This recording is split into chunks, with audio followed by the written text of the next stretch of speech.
live, and Joe's like, "Wow, good word." It's like I'm not even sure I know what that means, but we're doing it. Used it correctly. BJ, do you know what precipice means? You're muted. Nobody can hear you. Aw. Nobody here? Hello? Hello? Hello? Can you hear me? Can you hear me? Can you hear me? Hello? Hello? It's going. Is Joe muted? Joe, talk. Hello? No. We're unmuted? Well, that was a precipice. You just wasted that whole precipice speech on dead air. Welcome to the worst podcast on the planet. Yeah, that's what we do. Audio is our kryptonite. Speaking of that, did you see my video? I did a video yesterday of Dave Thomas, who's coming in at 9. Mike Ferbson just said, unfortunately, you can hear us at 9:30. He's coming in. So I did a video of like I took the time, I edited it. For some reason, it froze like a third of the way through. Nice. But my voice kept going. So like I'm literally like this. And it's me talking. It's just like, good God. And then Dave Thomas is like, I can't wait to come on like this guy. It's like, why is he coming on our show? So Dave, I noticed like when we try to take screenshots from video, you can never catch us all in something that is postable ever. We're always like that. Somebody's like, it's always. just bad. Always. It's so bad. So we are going to go 9:30. He's coming in. He is state rep from 59 or 65, whatever one of those things. He's up north. Okay. And I don't know. Ashtabula-ish. Ashtabula and like part of Trumbull County. Okay. And he is like, are you familiar with this guy at all? No, I've not met him. He is, I've never met him either, but he's like really, really pushing like laws through and policy through for like the taxes, for he speaks out against DeWine, which I like, even though he's a Republican, because most of those guys are like that. But I can't stand DeWine. I think we've made that very clear. So he's going to be. Have you ever talked to him in person? DeWine? Yeah. No. Oh. Have you? Oh yeah. What's he like? He's a polite guy. He's kind of squirrely a little bit, kind of nerdy. I wish he operated more intelligently like he looks rather than the politician. I'm not a big fan of his. I'm kind of neutral on him. I don't like him at all. Like some of the stuff he does, he's like opposite of everything. Like they're trying to pass, and I want to talk about with this.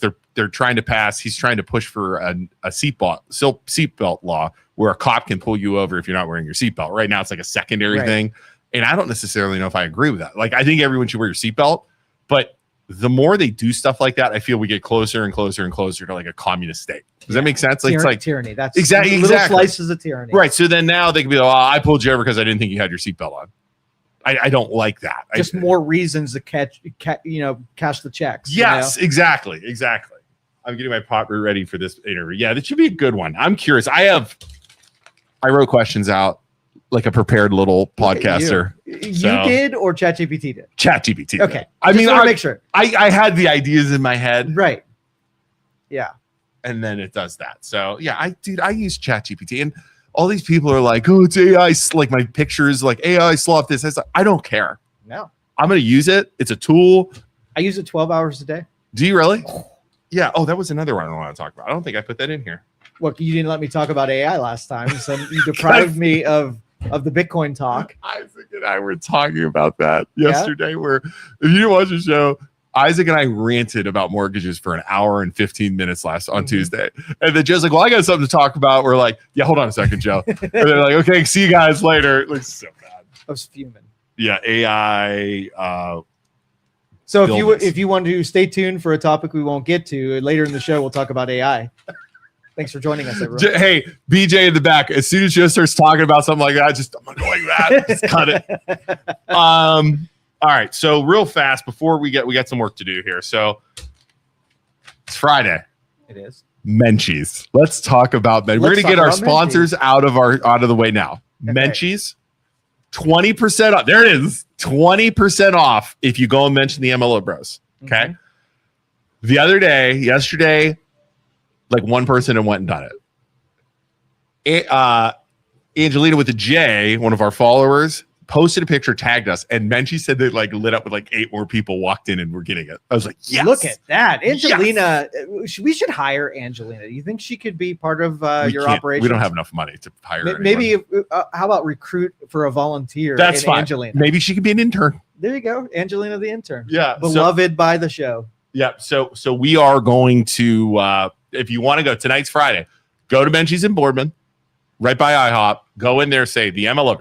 Load your little bowl up with food, and say the MLO bro sent you 20% off. I mean, that's a good savings. 20% is a lot. I was like, "Are you sure you want to do this?" And they're like, "Oh yeah, we'll do it." I was like, "Are you still making money?" They're, "Oh yeah, we're making." I was like, "Okay." I feel like they're free ice cream at 20%. And then also, thank you to Saner Solutions. You know those guys. Do you ever have raccoons problems or anything? No.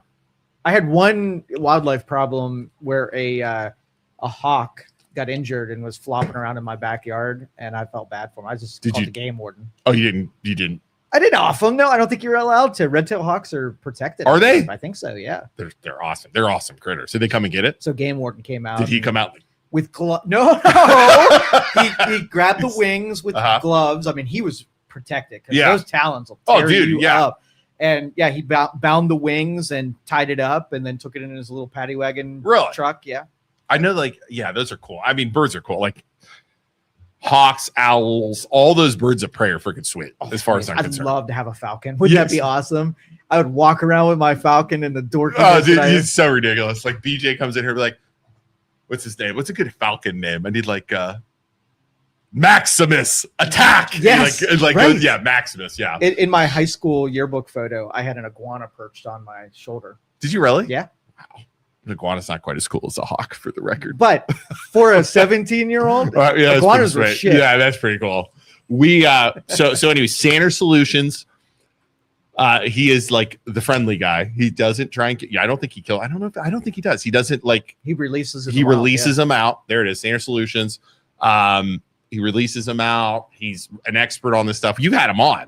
Mm-hmm. He knows his shit, right? He's amazing. He's a nice guy, and he knows his shit. So again, Saner Solutions. If you have, you're going to have spring's coming. So rabbits, groundhogs, all that kind of stuff, and he'll relocate them. So there he is. He's watching. Yay! Stupid freaking chipmunks. That's the bane of my existence. Dude, the bane of my existence is rabbits. Rabbits. They are everywhere. I plant my flowers, and they just level them. Mm-hmm. And I spray them with the stuff. Like they have the spray. Nothing works. Mm-hmm. The only thing I think that works is marigolds, those little flowers. Yeah. Once they grow, they scare them off. But other than that, man, it's awesome. We had Menchie's absolutely stand by our 20. See, you got Saner Solutions, you got Karen from Menchie's watching. Everybody's watching. I love our audience. It's good. It's amazing. It's good. So do us a favor. Please. And thanks for your support, by the way. Both. It's awesome. Like I said, we're actually getting people sponsoring us, which I never thought would happen because of us being us, and get people like this. Like he doesn't care. Sander doesn't care because you should see some of the posts he makes on his Facebook page. And then Karen has been with us for a long time, so it's fantastic. Good people. And I think we have Isaac said we have another one coming. Okay. And I also think the photog guy, what's his name, Emmanuel, is interested in doing it too. So we're getting sponsors, which is fantastic. And it's good because these are all local businesses that our audience can go out there and support buying local. Yeah. Is the 20% off the entire order? I believe it's the entire order because Angelina with a J had 5 things on the weight thing, 5 giant tubs.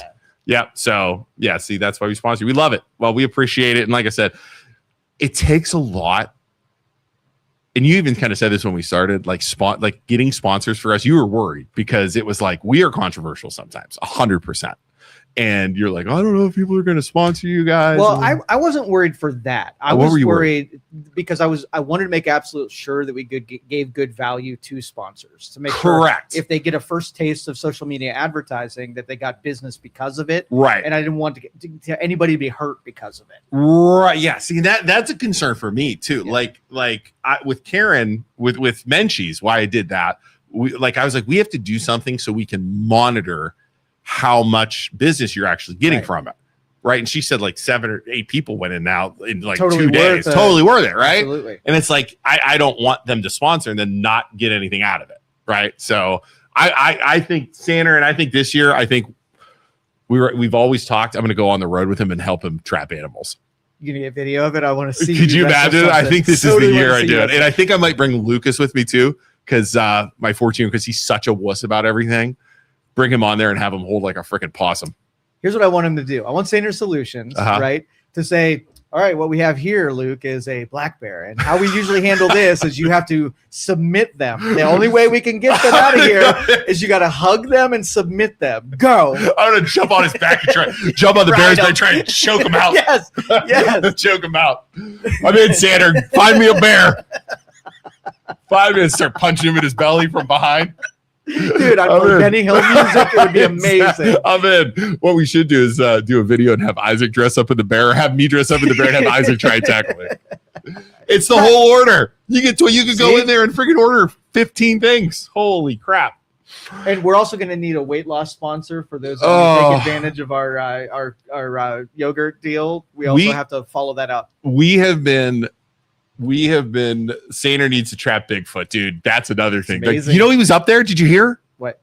Did you hear where Bigfoot was? Oh yeah, I heard about it. I thought you meant Saner was. No, the freaking he was up in like Cortland and stuff, like up there, and it was like they were tracking him as he like came south. I'm like, seriously? And they were dead serious about this. Mm-hmm. Check out my Friday the 13th offer I posted today. And yes, let's do this. The MLO bros do wild. I mean, that would be freaking amazing. Just remember, it's the way we deal with black bears. Yes, is we submit them.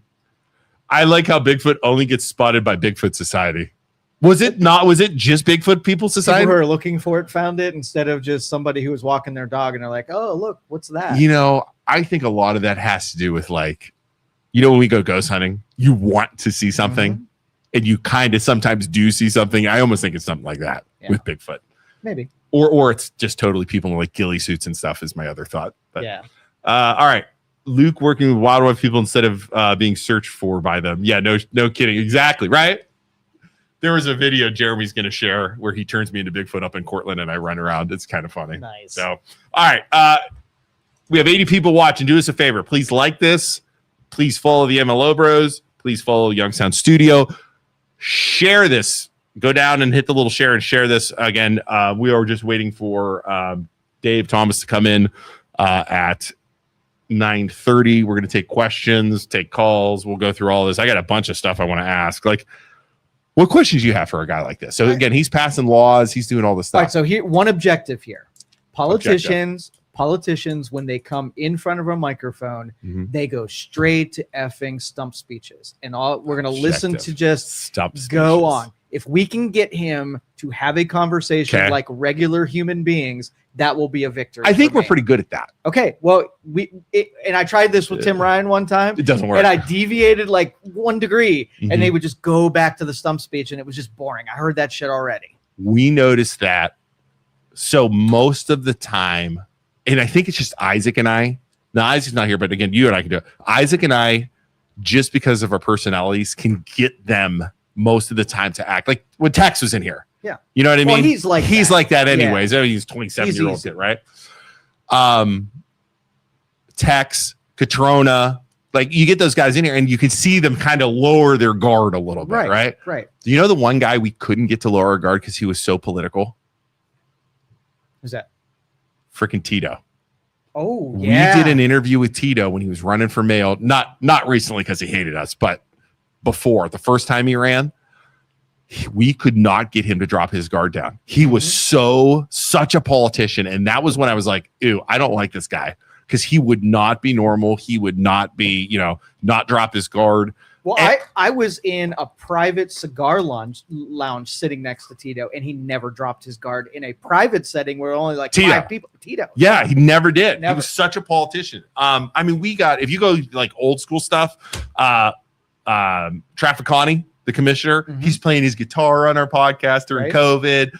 Gino, I mean, shit. I mean, he's, Gino's Gino, right? So it's just like all the politicians, most of the time we can do it.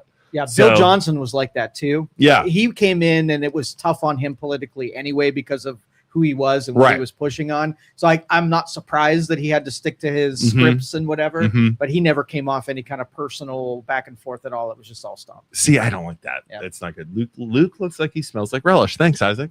Denny Malloy is also, I think, very normal. Santos, very normal. Yeah. Denny Malloy does get going though sometimes.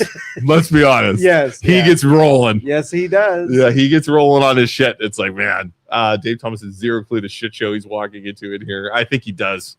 Get Carol on to threaten to kill people. Everybody in this area knows what they're in for when they come here. There's going to be no surprises. Yeah, I'm still a little shocked by that, where how much people actually watch this damn show. I am kind of blown away by it.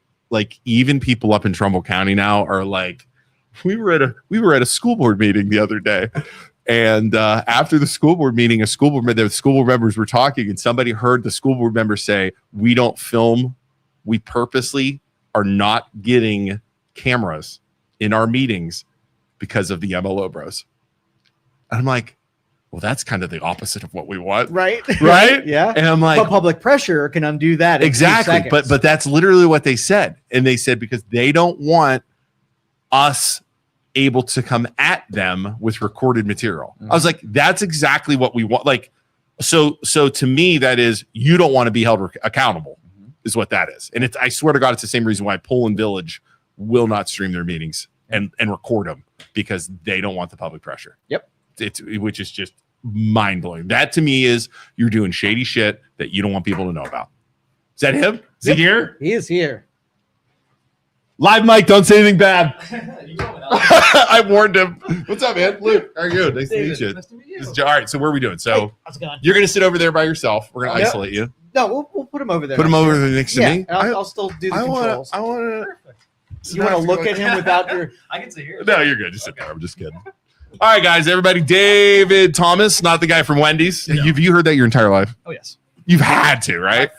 You're nice and cool. You got to talk real close to these here. First radio ad, I actually did a play on that, Uh-huh. saying, we'll keep Ohio fresh, not frozen, asking where's the beef with taxes. So they never sued me. Yeah, He's never actually sued me. He's never sued. Yeah, you're good. I think you're, unless you keep going higher, then you will.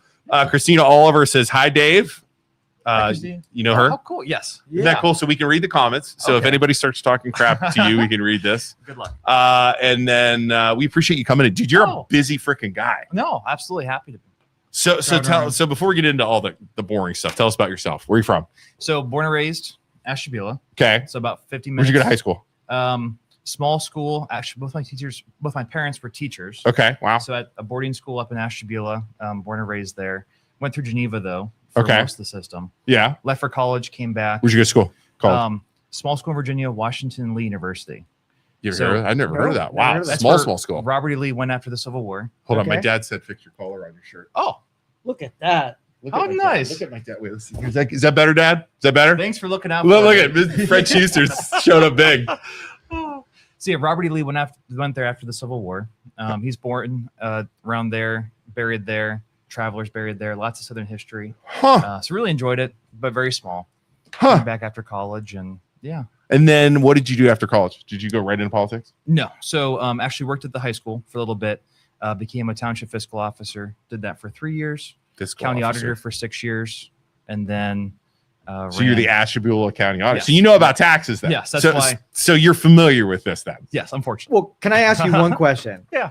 Why the hell politics? What the F made you inspired to go into politics? Yeah. So I was a good. like why? Like that's a great question, because people are like, I think about that a lot. Yeah, people like weird people are like, why don't you run for politics? I was like, there is no way. There's no way. I wouldn't put anybody I care about in politics ever. It's a brutal game. Go ahead. Yeah. Why would you do it? I don't blame you. So I was one of those weird kids. Can you turn up Dave's mic? Sorry, before we go here. Good. Okay. So I was one of those kind of weird kids that when I was, freshman in high school, started to attend township meetings. Small township, Austinburg. You just 45. Went in there as a freshman? Yeah. Wow. Just to attend twice a month, and just kind of got like the bug for it. Just loved what they were doing. Started to do it a little bit more, got involved with the party. And then they actually asked if I could be on the zoning board when I was 16 for Austinburg. So did a prosecutor opinion, made sure it was legal. Yeah. Perfectly fine. I couldn't vote yet. At 16. But yeah. So served there for 2 years. So we were doing like pool policy, how higher fences could be. Yeah. Where the 4590 exit right now is actually pretty busy. So all of it didn't exist back then. So we did the zoning kind of regulations for car lots, for hotels. So it's pretty cool to like have that experience and see, we even fought over how big the font should be on our text. Should it be 10-point font? Should it be 12-point font? So learning kind of like, okay, big rules, but also just personalities, that type of piece, having a role in your community. So that's when I started. You were doing that. Okay. And it just kind of just grew from there. It just made sense. And I love local government, love that like ability to have an impact, to actually see the change that you're doing. A state's completely different, but my heart's kind of much more on the local side. So you get the local side then, because you were in local politics for a long time. I mean, that makes sense. You can't. So everyone in my county has my cell phone.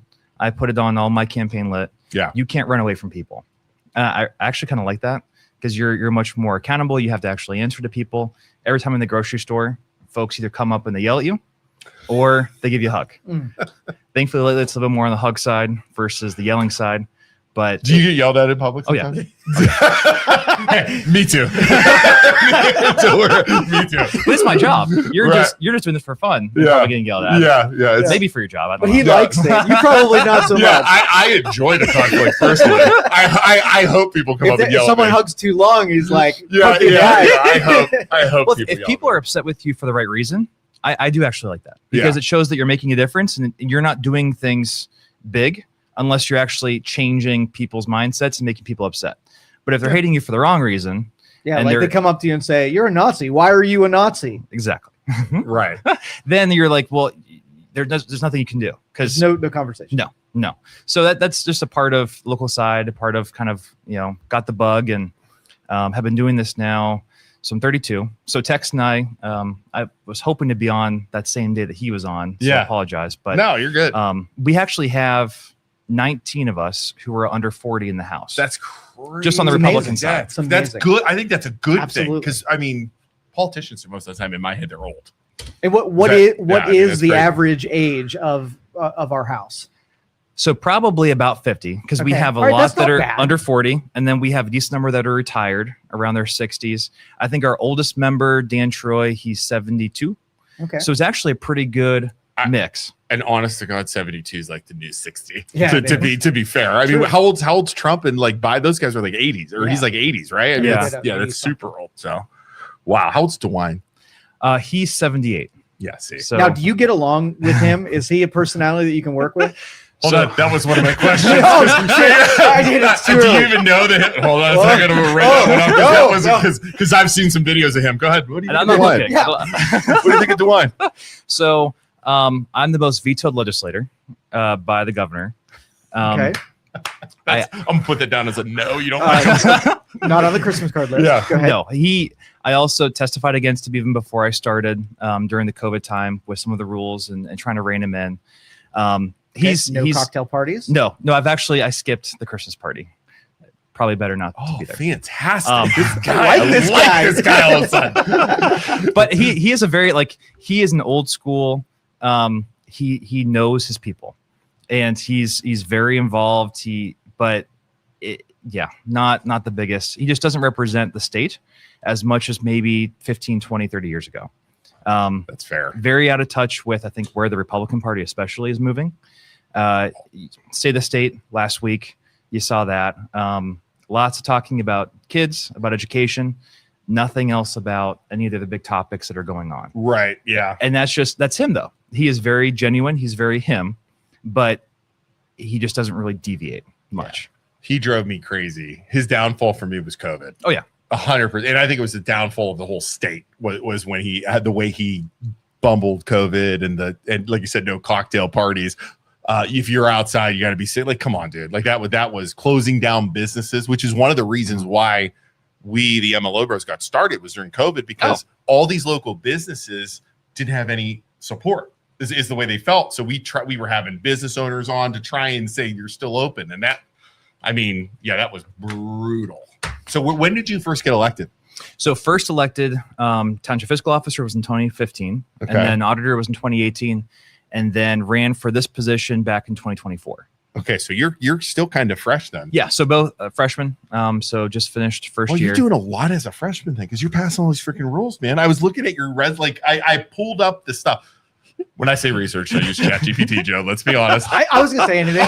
You were thinking, but I didn't say it. We can check for accuracy. Yeah, exactly. Yeah, because if I did this by myself, it'd be just Follow brutal. some words, right? Just punched it up. It'd be bad if I tried to do it without ChatGPT. And you have like all these different laws and rules. I mean, that's got to be unique for a freshman guy, right? Yeah. So very, very fortunate.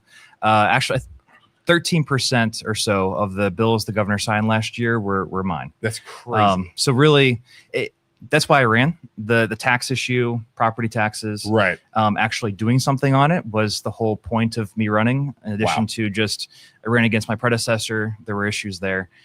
So kind of came in, knew what I wanted to do. The speaker was very open to giving me the door. Awesome. And walked through it. We did 5 bills just on taxes alone. 2 other bills the governor signed on, one on education, one on hunting and fishing, and then a couple more that passed the House. What's the hunting and fishing one? That's my ballpark there. I love that stuff. So what do you think the age is for a senior hunting and fishing license? What the age you have to be? Yeah. I think I know this. Isn't it 70 something? 65? What is it? 66. Okay. Super random, super weird. 66. Is First, that Social Security? Is that a jump in Social Security? Don't you get a jump in Social Security at 66? No? I don't know. It's been around for 100 years. Wow, that's crazy. I got a message on my Instagram, first day in office. Guy went to do a senior license, said, I'm 65. I thought that's when it should be. That would make sense. But it's 66. Can you change that? Wrote a bill, got it passed. Governor signed it in June of last year. Huh. So yeah, just simple. And just a little tiny bill like that, little year-old thing. Yeah, just from a guy on Instagram that messaged and said, so our best kind of ideas actually come from just people reaching out. And that's awesome. Now, is there any immediacy? Like, do the Republicans have a contingency for an Amy Acton administration and undermining and putting you into strict action so you can get it done before that prospect? So lame duck, which is after the election of this year, should craziness happen, her get elected, you're going to see lame duck be absolutely insane because we're going to have to do a whole bunch of things. I don't even know what that would look like to try to just stave off what her 4 years, because it would only be 4. Her 4 years would be. Not a fan. Right. Hold on. Not fan Amy Acton. Write that down. Write that note down. How on earth she is their nominee? It's a blessing. Because Vivek already announced a $10 million ad buy from now until the primary. He's going to spend probably 3 to 4 times that after the primary. Right. Most of those ads will be all the businesses that got shuttered. Oh, it's brutal. Her with the face. I mean, Ohio was ahead of the curve on that. Unfortunately, we were one of the ones that actually set how the rest of the nation went. So bad. And she is the figure point for that. Yeah. And then DeWine gets on there and defends her. Yes. Defended her. Yes. Said, oh, it wasn't her. It's not her. I was like, are you serious? Which, dude? all the more important, if it's not her, it's him. She wants to be him. And so what does that actually mean then in terms of what she could do? Yeah, no thanks. That's a good campaign ad right there. Yes, exactly. So I don't think the polling right now, I just saw one yesterday that she's at like 53, Vivek's at 45 or so. I don't think that's real. 2, it's probably close. That's usually how it goes. And then once he starts spending money, once people actually start paying attention, remembering who she is, I don't trust those polls either, man. There's no way. No. Pop, if you have a question for our state rep, you can call in and talk to him about it. I'm not going to do your dirty work for you. You call in, have Fred call in. Yeah, Fred's a professional talk radio caller. Yeah, he calls verb all the time. Yeah, so he'll stage it well. And again, if you guys have questions for him, call in. Be respectful, or Joe will cut you off because I know we get into politics and everybody gets. I'll cut you off. Hell yeah. Cut off mic. And then exactly. And then and call in or ask us questions here. So, all right, ready to get into this? Sure. Ask ChatGPT questions. All right. Do homeowners actually own their homes ever? I'm gonna go right to that. Do homeowners, and if you don't know what there's reference to at home, obviously, there's this thing. If you pay your house off, right, you shouldn't have to pay taxes anymore. That's Hey, what's up? Right. This is Isaac. Oh, Isaac. Meet State Rep Dave Thomas. Nice to meet you. Have you ever been interviewed? Yeah. He comes in here a lot. He's like a figure. He's a person in our show. He walks in here. We ask him questions. A lot of people know me. I don't know that. Did you ever have anybody? Has anyone ever said to you, "Are you on the MLO Bros show yet?" One person. Yeah. Victory. Exactly. Victory. One person said it. See. Our supervisor's wife follow you guys. Yeah. She said, I think I heard a male carrier named Isaac, but you know him. So yeah. Sorry about that, Isaac. He's part of the show. Yeah, he's gonna get. You guys did it. Yeah, right. USPS should be one of your sponsors. They What's got that? money. They got tons of You it. should UBS. Oh, yeah. Add us to the liabilities list. All right, you ready to take a call already? Yeah. We got a call. All right, then we're gonna get back to That that. doesn't answer your question. It's okay. We're gonna get back to it, dude. Welcome to the show. We don't. Nothing happens here on time. Well, that's loading up. Well, that'll take a second to load. Wait, I think we're here. Christine, you there? Yes, good morning. It's Christine. Hi, Dave. Oh, hey, how are you? I'm good, thank you. I was asked this question yesterday, so I am going to give it to you because I know you have the answer since you are the property tax reform leader. People are asking if property taxes get abolished. Is there any kind of plan coming? Is there anything being worked on in anticipation of it? Is that a question? Just friggin' took one of my good questions, Christine. Sorry. I was just asking Great. yesterday. Great. I chat GPT this for a minute today. Took a minute out of my day to ask all these questions. Just scratch it off. No, I'm just kidding. Christine, good job. All right, we're going to hang up on you, Christine, and we'll let him answer that. Thank you. That's a good question. Oh yeah, no, so there's so much here. The quick answer is right now, no, there is no plan. There's no plan. Because, and I spoke at the Township Association conference about a month ago, had a funeral receiving line full of people to ask me the same question. They all think the legislature is doing the abolish movement. Really? The legislature is not doing the abolish movement. So it's not the House, it's not the Senate. Private citizens who are fed up, who are just wanting to blow up the system.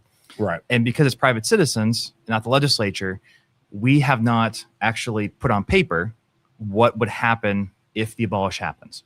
So no planning at all because As of right now, no. okay. Now, North Dakota was a state that tried to do this about 3 years ago I didn't know that. to abolish. It failed 60-40. One of the reasons it failed, in the actual text language, they put, here's what will happen if this is abolished. And it was changes with the sales tax, income tax. Yeah. People clearly saw it, and they said, wait, I'm actually going to be paying more than what Yes. we're currently paying. I'm voting no. I know the leaders of the citizen group. They're smart. They're very good people. They're very passionate. And they knew we're just going to say abolish, 4 sentences, very simple. And then it's up to the legislature to fix it. Which is what they are trying to do. Yes. I mean, they admit they're trying to blow the system up and Mhm. force the hand of the legislature. Yes. Yeah. And had they not done this movement, we would not have been, those 5 bills we passed last year. Right. I would not have gone to them. So they did make you guys do stuff though. Oh, I think them Yeah. almost every week Yeah. because they've essentially shown folks that this is a big issue Yeah. and you have to do something. Right. Um, Now, if there's a referendum, how long do you have to figure it out how you're going to backfill that? So we'll know July 1st, they have to turn in the signatures. It's about 412,000 or so signatures that they need, valid signatures. They really need to turn in about 600,000 or so. To make because they're going to Yep. wipe out the ones that don't count. July 1st, if they do that, then I always thought Columbus would be better, but Columbus is just like DC. You actually need a deadline, you need the wall, you need some crisis to work up against, and then you Definitely. actually get the stuff done. Okay. So July 1st, if they turn in signatures, if they're valid, then you will essentially see, okay, here's what we'll do. My guess, and I always and I think Christina and I talked about this, there's already ways to do revenue that's not on the property side for Okay. most of our local services. Remember, property tax is $24 billion, all Yeah. stays local level, none to Columbus. County level, you have the sales tax Right. plus property. Property goes away, county level services, sales tax increases. Yeah. Village and city, you've got property and you've got income. Property goes away, income tax increases to fill in the gap. Your question, though, is essentially schools. Schools do have an income tax option. My guess is we probably would have them increase their income tax. at the They do have local an level. income. Schools do. I didn't know So that. about a third of schools across the state, not in our area, Yeah. but especially Northwest Ohio, Southeast, they actually have an income tax. And it helps to offset then. Seniors don't pay it because it's only earned income. It offsets some of the property. So I think we would just essentially ramp that up, Wow. decrease the property side. Your question, those townships or other districts like fire, ambulance districts, those are a little bit more questionable. My best guess, though, is townships largely go away. Those services essentially move to a southern state model where they're done at the county level, where you have incorporated areas and you have the county. County then does the services for EMS, for fire, roads, any of the services that are currently done by Is that how it's done in the South now? Yes. So the county handles basically all the roads and everything. So we're unique. I'm already going to give it away. The top state in terms of taxing districts in the nation is Ohio. We have 4 times the number of taxing districts that California has. When you say, explain. So over 6,000 taxing districts. Your township, your fire districts, your police districts, your water districts, any district that has access to your property tax bill. It's considered over 6,000 of them. Wow. And we just piled them up. It's our history. Western Reserve, we love that small local kind of piece. Everything was focused. It levels. And that's where part of our just expense issue comes in. We have so many areas of government that, now the property side has gotten way out of whack. It's stacked up. You can remove it. I tell folks it's doable. Anything's doable. It's just what actually happens if that's the case. So there's not formal plans of, okay, we will pass this legislation if this constitutional amendment passes, but that's where I would see, because I don't see the legislature, DeWine asked for a small increase in the cigarette tax to pay for childcare. We even said no to that because we will not raise taxes at the state level. Wow. We decreased the income tax again this year. Right. So I don't see the legislature actually passing any increases to replace that revenue. Do you think regionalization, like Brian just said, consolidation, consolidated everything, right? It has to It'll happen. force it. Yeah, absolutely. Yeah. It has to happen anyway. We cannot afford 614 school districts, 900 municipalities. There's 1,300 townships. There's 88 counties, plus everything else that's happening. We can't afford it anymore. The abolish movement. I told the township officials this. They're not attacking you. You are just a byproduct of the system. And if the system goes away, you go away too. That's just part of the reality. I've heard regionalization and consolidation since I was a kid on talk radio. Why is it so impossible to actually happen? Everyone loves their local football team. That's it. Everyone loves to see their village name on the fire truck. And when you talk about regionalization, you want other people to consolidate, but you want to still stay relatively the same, just someone else pay for it. And perfect example, Reagan Breakfast 2 weeks ago, guy came up to me, always complains about his tax bill. And he said, I heard you want to try to consolidate schools. I love my school. I love that it's small. You can't touch my school. And I said, well, you're going to have to pay more then.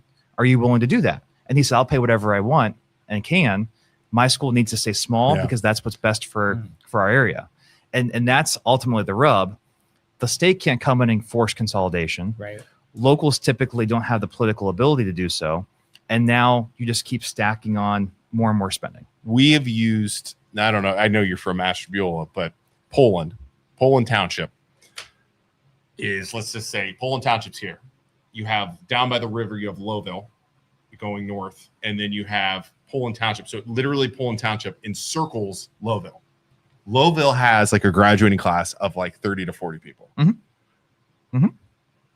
It makes no sense to me. And I didn't even know, like I said, that top part of Poland Township is up there, right? For the school system, why is Lowville not being consolidated with Poland? Right? It just makes sense. Yeah, because they need a superintendent, they need a administration, exactly. and all of that and overhead. They could still have their own school down there. That's fine.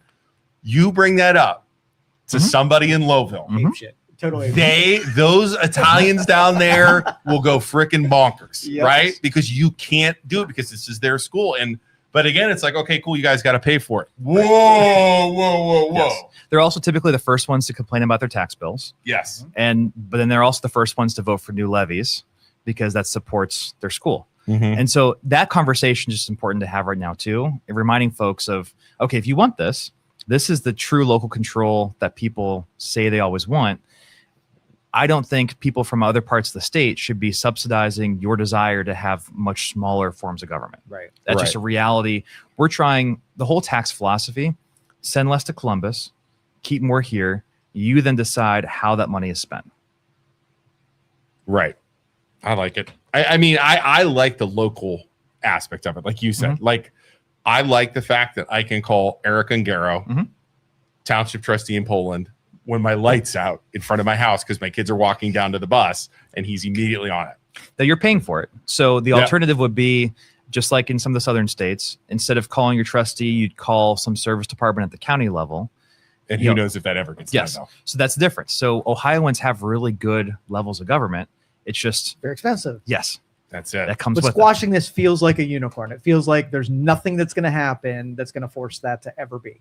Right. And I think we will move there just because we're going to have to. Reality is the property tax side is the perfect example. It just comes to a point where people truly, truly cannot afford it anymore. Yeah. And at some point, things have to give. We've done some of the opposite. There was a bill last General Assembly. There's a lot of small villages that cannot run people. No one wants to run for office. They can't do services. So in 2030, there'll be, gosh, I think about 200 or so villages that will have to vote. Do we go away or do we still stay around? I bet they'll still want to stay around. So they probably will. But 100%. then the essentially it's put to the voters, all right, you have this very inefficient village. Yeah. You're not doing services. We're asking you, do you want to morph back into the township?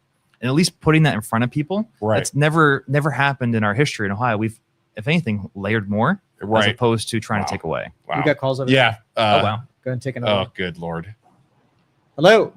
You're on, caller. Hello. I called in, Luke. So I'm going to talk about it. What's your name, sir? First time caller? My name is Fred Schuster. Where are you from? I'm from Lake Tomahawk. That's my father. Oh. Go ahead, Fred. How can we help you, sir? I get tired of hidden taxes or taxes that are disguised as fees.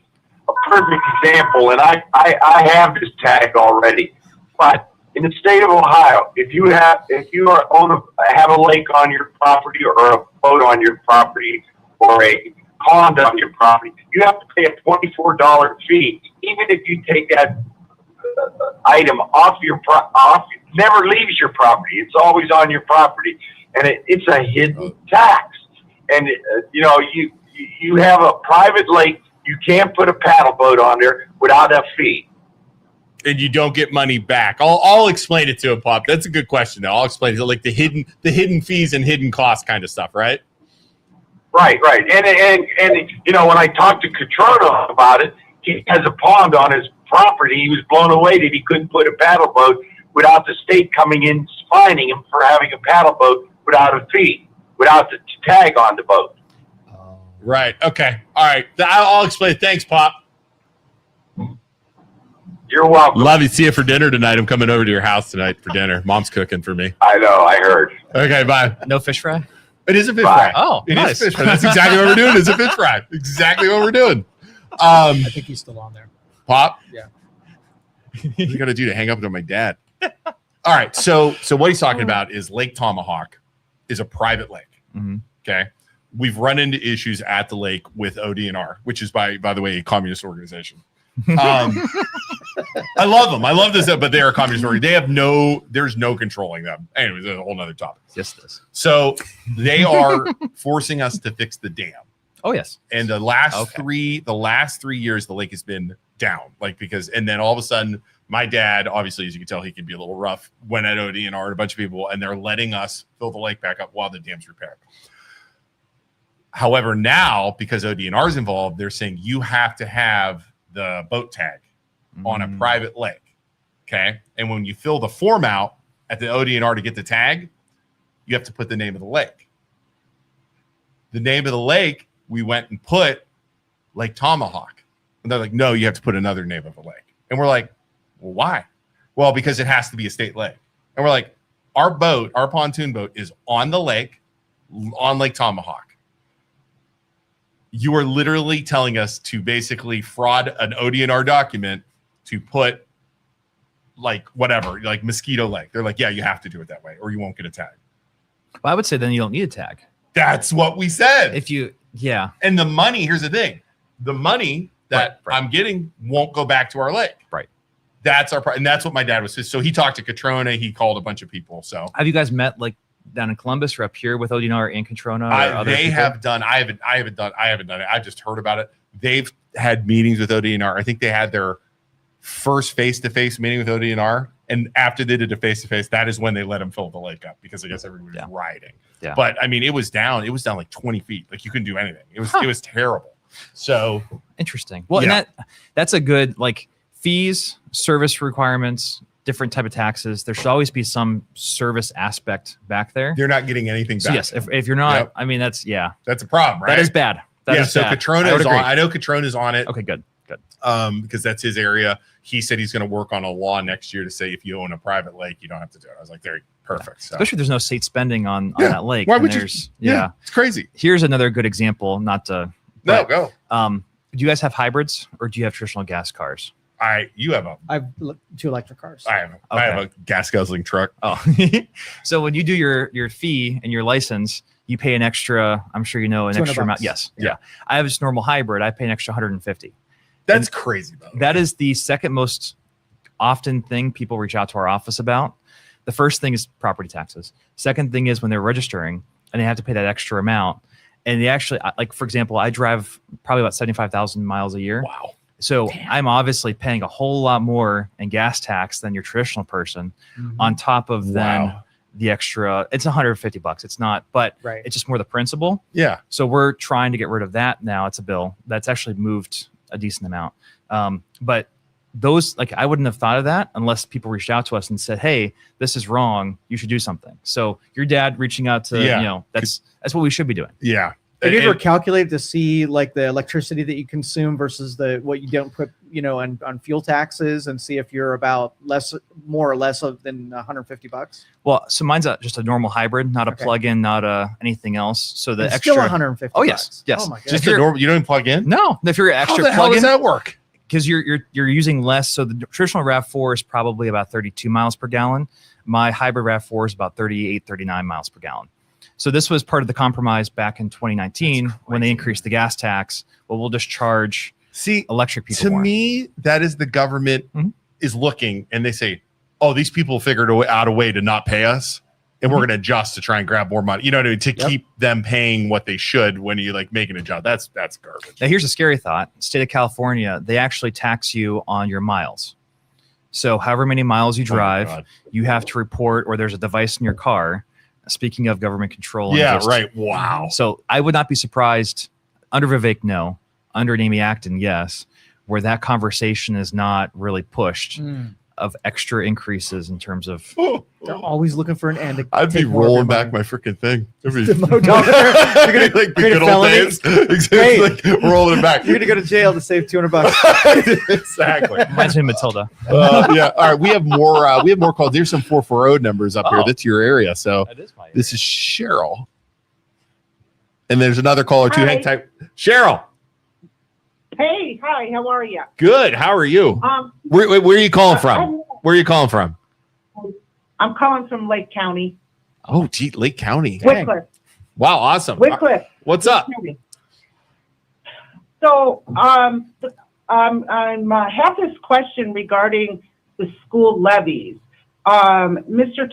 Thomas, did you initiate a bill where the schools can only go once a year to request school levies? Because every time a levy fails, they turn around twice a year, put it on the ballot, or they pay for special elections.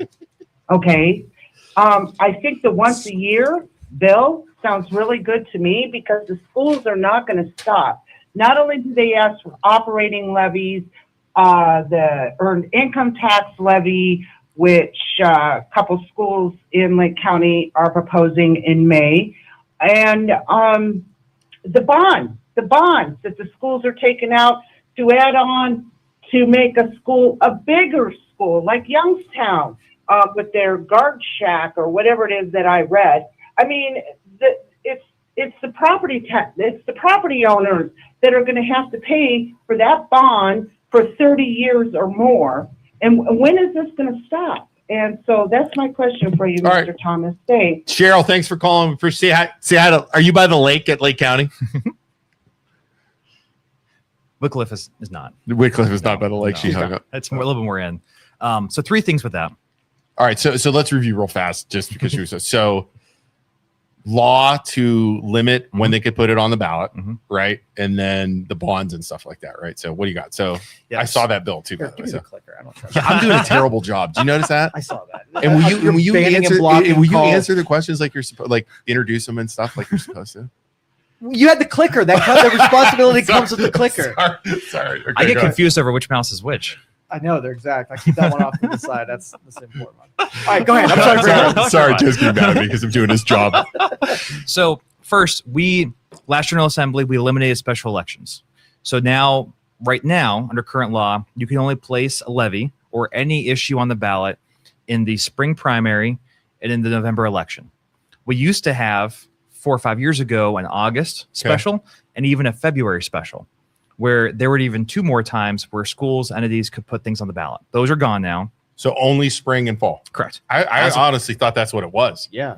Yeah, that's new as of like a year ago or so. So I do actually have a draft. You all will see something along those lines where you are essentially just moving to a once a year in November, where the voters know November, only opportunity to raise taxes, have renewals, what that actually looks like. It's interesting. How many levies, what percentage of levies do you think passed last November across the state? Not a lot, I would say. Well, it's a unique time right now too, though, because everybody's anti-levy. I would say, let's see here, of a percent of the levies, I'd say 25%. Flip it, 87%. Passed in November? Yes. Really? Low Yes. voter turnout equals passing of levies?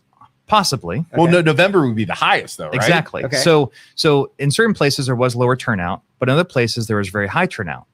And typically your lower turnout or your non-general elections have more seniors, have more older folks coming as well. They vote every election. 87% of levies passed. Every levy in Trumbull County passed. 33 of 36 levies in Ashtabula passed. Across the state, vast majority.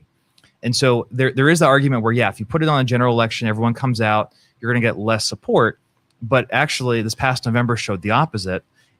While we're signing petitions to abolish, while we're doing all this, it's a really kind of crazy what happened. What about historically, though? So just November, because like right now, I don't think that's a good way to compare. Like historically, I would think it would pass they would pass in May, like more. No, it's about equal. And it's usually about 75%. Really? Traditionally, about 75% of levies pass. I would think it'd be totally opposite. No, because I would think the schools, like if I was planning to pass a levy, I would do it in a primary. I would tell everybody that supports the schools to go, which is what I think they thought was happening, right? Yeah. Mm-hmm. And I'm more likely to go vote in a primary if I'm supporting something. Now, do they ever put something on the ballot that's controversial to pull more people for things like that, like other bills? So that happens at the state level. Yeah. The marijuana, which I know is a touchy, but Son of a I'm just knocking everything. I actually don't think I had that on. So that was an example. There's also a possible constitutional amendment floating around for this November on top of the property one that would remove qualified immunity from police officers. And there's talk that that's a Democrat kind of push to get more Democrats out to vote this November. So usually that's the state level where there's constitutional changes. Local level, not so much. It's more, to your point, you target those that you support. On the flip side, if you're coming out to vote in a primary, you're coming out for a reason. Either coming out typically to vote yes, or you're voting no. No, right. And sometimes that actually can balance out. But usually, passage rate. So I'm not entirely sure. The best thing, though, that moving everything to November, you, the voter, then clearly see what's going to happen next year in your tax bill. You have every levy right there. You're not forgetting. Tons of people forget what they actually passed in the May election or March election. Right. So that way, in November, you see everything right there. You can actually add up in the ballot box. Here's the increase I'm going to see on my tax bill next year. Did that law make it easier to read or no? Yes. So part of what we did. That was one thing I remember, which is good because, man, it's confusing. One of our bills last year, you will never see another emergency levy. You'll never see another replacement levy. You'll never see another substitute levy, incremental levy. Can you explain that to me in the 6th grade term? Okay, it's 6th grade, maybe 5th grade. There's a reason why I get along with my 5th grade at the best because we're at the same level. So you have these emergency levies. You have these different levies. I don't understand, and that's why they're gone. So they are gone. What were they? Explain it. Emergency levies were essentially a levy for the school. The school would say, we're going to be broke, out of money within 3 years it's an emergency. Please pass this amount. But we had emergency levies going for 20 years. So they would just keep getting renewed. So the emergency levies could be renewed over and over and over. In truth, then they're not really an emergency levy. They're just a levy. Substitute levies, very similar, incremental. Those were just different ways to get more and more money. Okay. Replacement levies as well. Replacement and renewal levies were always confusing the people. Which one actually increases your taxes? Which one did? I don't know. Again, renewals renew the amount of taxes that you're paying. Okay. Replacement replaces that old levy with a new levy for the same purpose at a higher amount. But those are all gone. Okay. So now moving forward, starting this May, you will only see additional levies, new levies, or renewals. And if a school ever goes to the ballot again, they will have to show how much cash they have in their bank account on the ballot language and what the percent carryover of that cash is. Wow. So trying to put more information for the voters, that doesn't help the caller's question in terms of November versus May. Right. But I tell folks, you actually have a better chance at mobilizing a no vote and getting community support against a levy in a smaller election year because there's less things competing with your attention. This November, we're going to be so inundated with everything. Same thing with the presidential, that most things just kind of get lost in the shuffle. Right. But in a May election, there's going to be a lot less just happening. And so that could help your yes, but also that makes it a lot easier for the community. Here's the bottom line. And again, I mean, I am a strong supporter of the schools. Obviously, my wife's a teacher. My kids go, you know what I mean? Strong supporter of the schools. But I'm on a lot of dartboards right now. What's that? I'm on a lot of dartboards with schools. Yeah. Oh, yeah. I'm sure you are. But the bottom line is it has to be transparent for the people, regardless of if they support the levies or don't. I want to be able to make an educated choice when I vote, right? Be it yes or no, whatever else. And I want the people in my community to feel that way too, where they're comfortable making that choice. And the confusion is just, it was probably purposely done. Is that fair? A big piece of it was, or it's just, support the school, support the fire department, right? Vote yes. And you're not really knowing what you're voting on. You're not knowing how much. So we've changed the ballot language. You compare it 5 years ago versus now. You go in, you actually can see how much it will cost you. Right. That was never the case. You'll see exactly what it means. Trying just to, it's the most democratic form of taxation. Right. Your income tax, wherever you pay it right now to your local city, you have no idea what that's actually spent on. You can't direct it places. Right. Property tax, at least. You know where it goes. Yes. For the voted side. The unvoted side's a whole different story, and that's most of our bills last year. But the voted side, you actually have the control. So what's the voted side versus the non-voted side? So you have the schools are voted. Yep. Well, part of it. Part of the school is voted. Okay. Oh, boy. So boil it down. There's a portion of your bill that's always been on your property. That's kind of like an automatic tax on your property. Forever. Right. Yep. Okay. The other portion of your bill is all voted. Right. All approved by the voters. The voted portion does not increase as your value increases. When you vote, you're voting for a fixed amount. That amount stays the same whether your value goes up or your value goes down. All right. The unvoted portion of your bill, that's attached directly to your value. So when my property taxes went up 2 or 3, whatever it was, from 4,500 to $7,000, that is not a joke. That was the unvoted portion. Correct. That's a bunch of bullcrap. Absolutely, 100%. There could have been extra levies that were passed when it went up. Which there were, right? Yes. Yeah, there was a number. Yeah, right. Yep. Okay. So that's a portion of it too. But the unvoted piece, that's where most of the frustration comes in. Right. Like if you voted for a levy, or if the voters did and you voted no, you still know, okay, democracy. But just because your value went up does not mean that your tax bill should be going up as well. That will never happen again. That spike that happened, that we stopped that. Right. That was part of the 5 bills we passed last year. Unvoted increases, those are now capped for the first time, tamped down. And that's where you're seeing a lot of the schools. I know you shared the Matthews article yesterday. Yeah. That's where you're seeing a lot of the schools saying, we're getting cut, we're losing money. No, it's decreases on future increases. So they were anticipating getting even more unvoted spikes. They're looking into the future of how much money they're going to get as the property values continue to raise.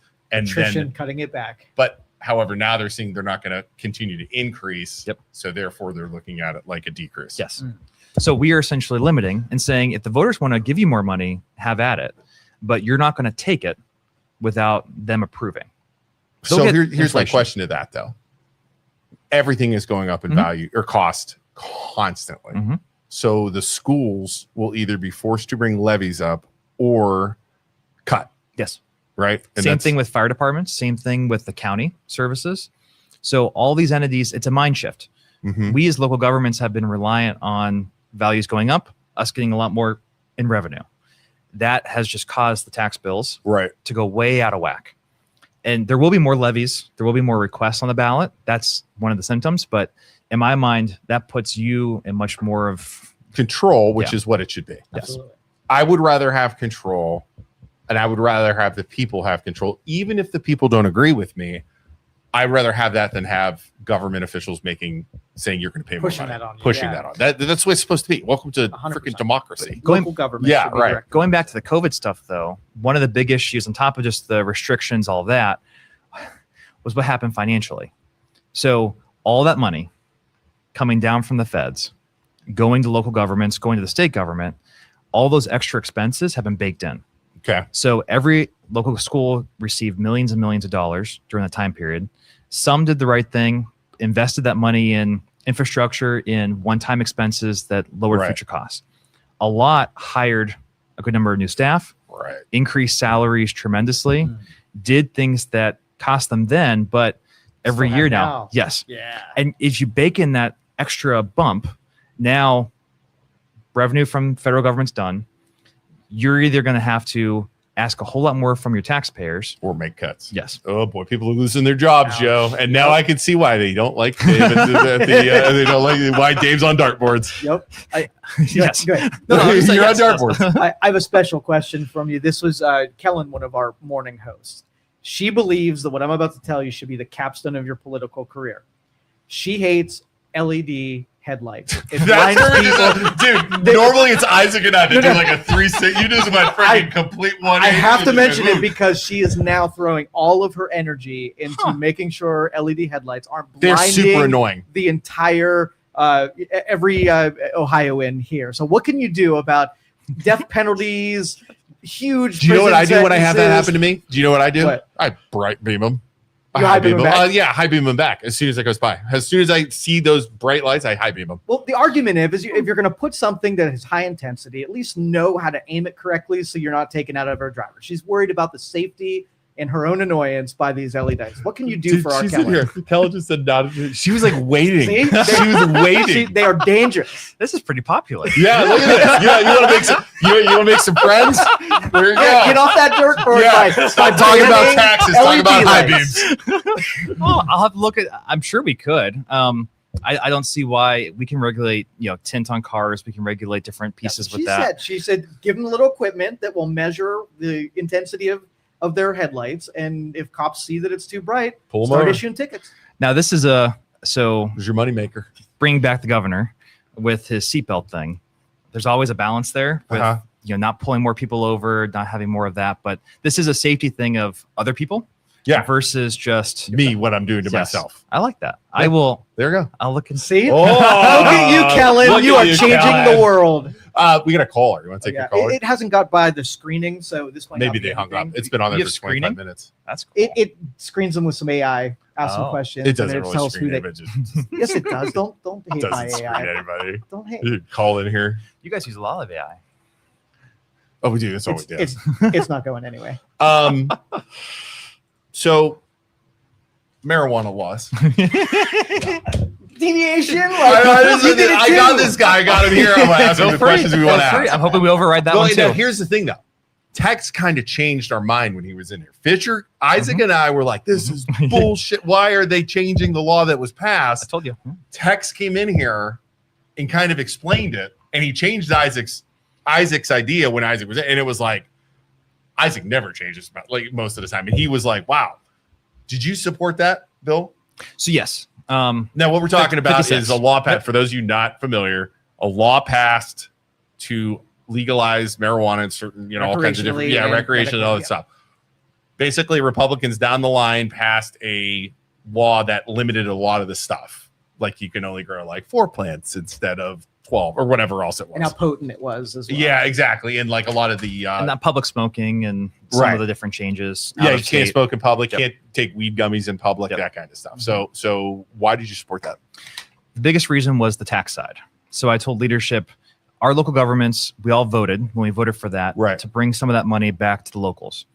My city of Girard, for example, they have 2 dispensaries. Yeah. Only reason they allowed them in was because they would get tax revenue that would offset higher property taxes from those dispensaries. Right. They weren't getting anything because how the folks wrote the initiative didn't actually allow any of that money to go anywhere. I thought they said it did though. No. So really? it was taxed. They wrote it to tax the dispensaries. Right. But that money has been sitting for the last 2 years in a bank account in Columbus. State hasn't gotten any of it. Locals haven't gotten any of it. It was never actually able to be appropriated. Huh. So my one request to leadership was, if we do a marijuana bill, we need to bring that money back.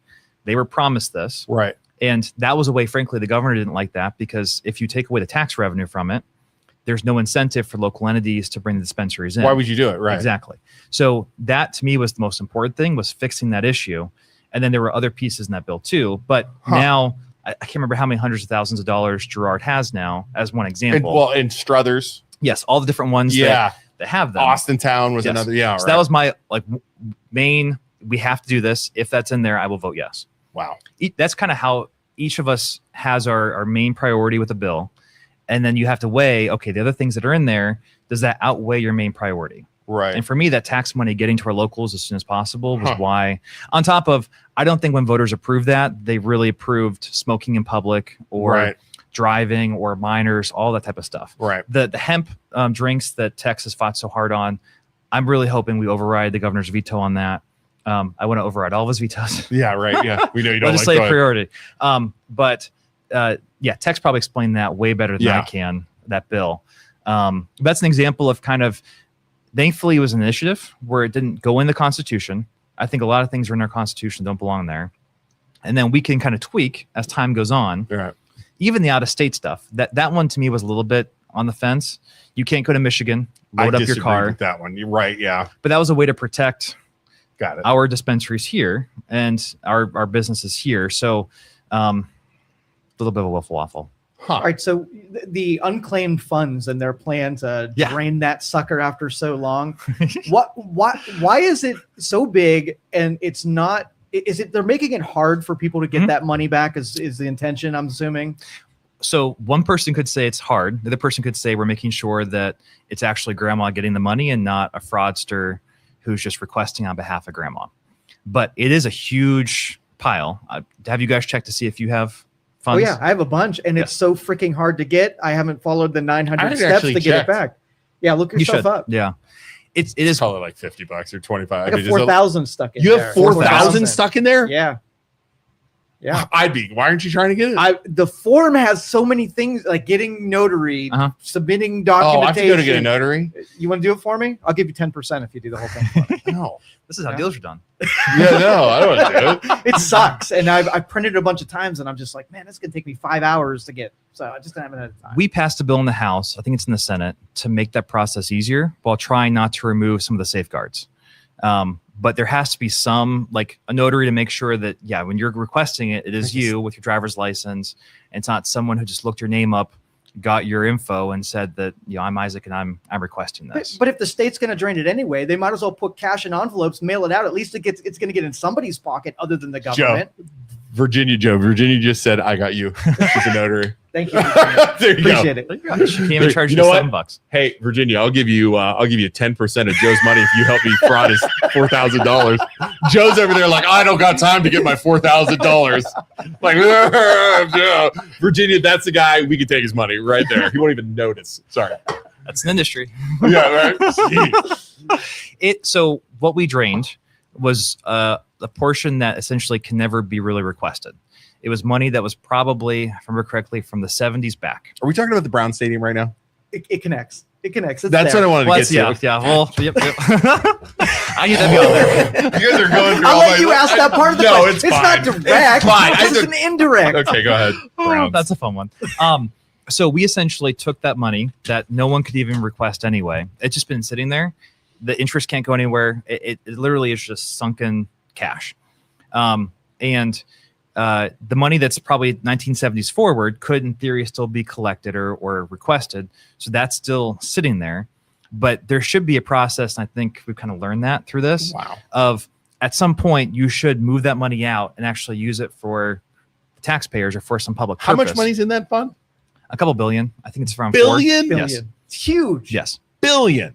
Yep. Wow. And that some of that's small numbers of like you got $25 on the gift card that you never spent, and it goes in there after 5 years, or you close out a bank account, but there's still some sense in there. It has to move. I think I do have one, and it's like $25 and from a while ago, and I never did it because it was so ridiculous. I remember it was like $25 from like a bill or something.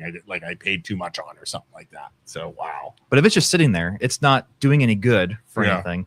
So thus the idea of essentially taking that about 1.2 billion out of that fund, and then now not a gift, not just a blank check, 600 million for the Browns project.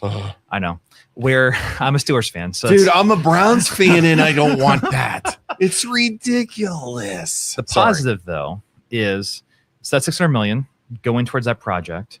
We're the only state in the nation through these different sports stadiums where there is actually, it's a loan. Okay. There's a payback. And so I've told, teachers, for example, have told me, why can't we use that 600 million for a school? I've actually kind of joked, well, we are. It's just not upfront. As they pay us back for that 600 million, we then get that money into our general fund, plus interest, plus extra. Laundering the 600 million to get to your general fund is what you're in essence doing. Yes. In essence, what you're doing, right? And while increasing essentially a whole new city with a whole new kind of economic growth aspect, taking that money then and then being able to actually spend it. Are you making interest on that 600,000? Yes. 600 million or whatever it was? We will now, essentially. Okay. Well, I don't understand, if you've got these billionaires that could just finance it themselves, why are they using state money to do that? There's got to be a incentive somewhere. I don't know if it's just standard practice or if it's just they're putting up about, it's been a little while, 2.8 billion for that project themselves. Wow. And then we're chipping in 600. And then there's essentially 600 worth of infrastructure or changes that the county and the city and Cuyahoga are doing. So that's the lowest amount of public kind of dollars or help out of any of the stadiums as well. Look at Indiana with what they did moving the Chicago Bears to Indiana. They wrote essentially a blank check for several billion. They've put in 100 million, I think, into essentially a reserve fund, the Browns have, so that money will grow. If, as people have asked, well, what if the Browns move away, or what if it just collapses, the NFL goes away? Right. That 100 million will essentially, buyback period, will offset. So we are truly guaranteed that money back. Okay. Yes.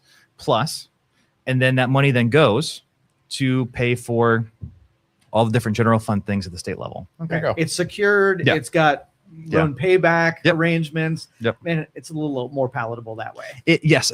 I was at an event, and it was a faith event with Turning Point Action, a whole bunch of good questions on faith. One woman stands up and says, why did you give $600 million to the Browns?